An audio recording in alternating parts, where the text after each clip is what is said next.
Good evening, friends. This video on one of the important interdepartmental administrative instruction is being issued by CBEC for chargeability of interest on net cash liability. You would be knowing that dispute is going on whether interest is applicable on gross tax versus net tax.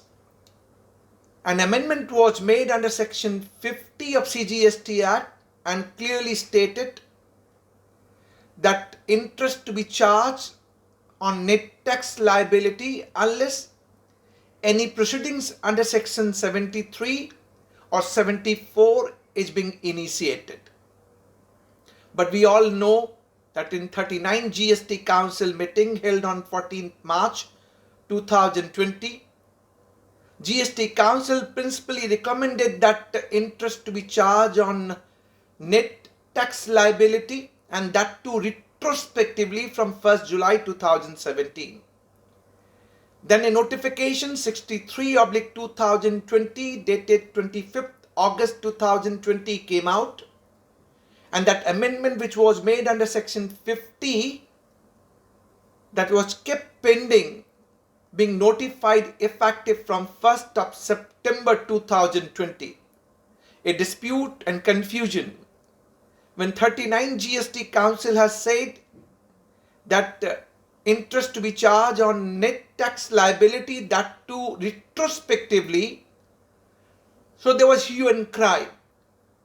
So next day another press release issued by CBIC and saying that whatever 39 GST Council meeting held and decided and recommended, that will be followed in true spirit, and interest to be charged only on net tax liability, that too retrospectively from 1st July 2017.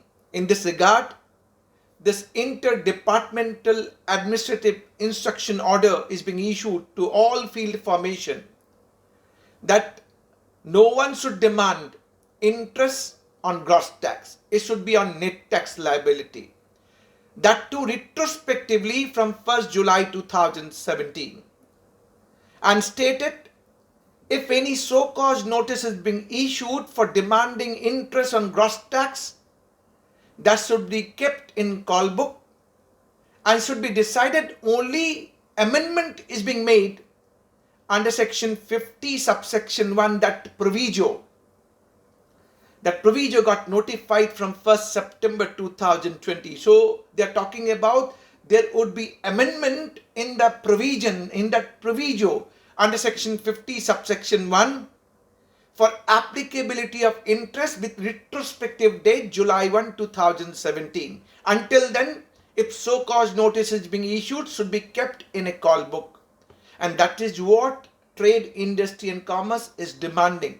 When this notification got issued and stated to be prospective from September 1, 2020, dispute and all confusion came up, and all started representing to the CBIC what happened. It was supposed to be retrospectively.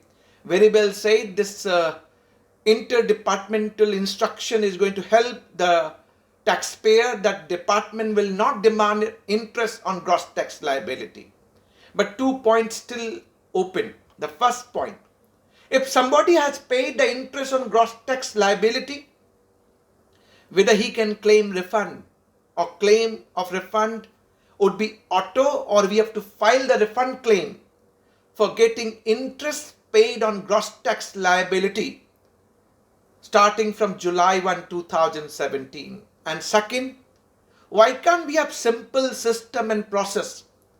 When proviso got inserted under section 50 subsection 1 talking about interest on net tax liability, it was first kept pending for a long time, then got notified, and that too from September 1, 2020, then press release coming in saying no, it would be retrospective, then another interdepartmental memo going to the field formation, don't raise so-called notice.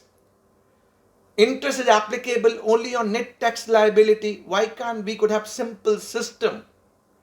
When 39 GST Council it is being decided, and the press release said that it would be on net tax liability retrospectively, then this notification could have been waited for 15 days, 30 days, and could have been made retrospectively rather than creating press release and interdepartmental instruction.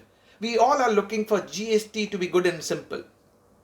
Laudable one, at least stated to be on net tax liability, and that too retrospectively from July 1, 2017. But a clarity required: what happened if taxpayer has paid interest on gross tax liability, whether auto refund or they have to file the refund claim to get back their interest which is paid on gross tax liability, which should be calculated on net tax liability effective from July 1, 2017. Nevertheless, laudable clarification. Let's see the simplicity which we all are talking about. Thanks for watching. Thank you very much.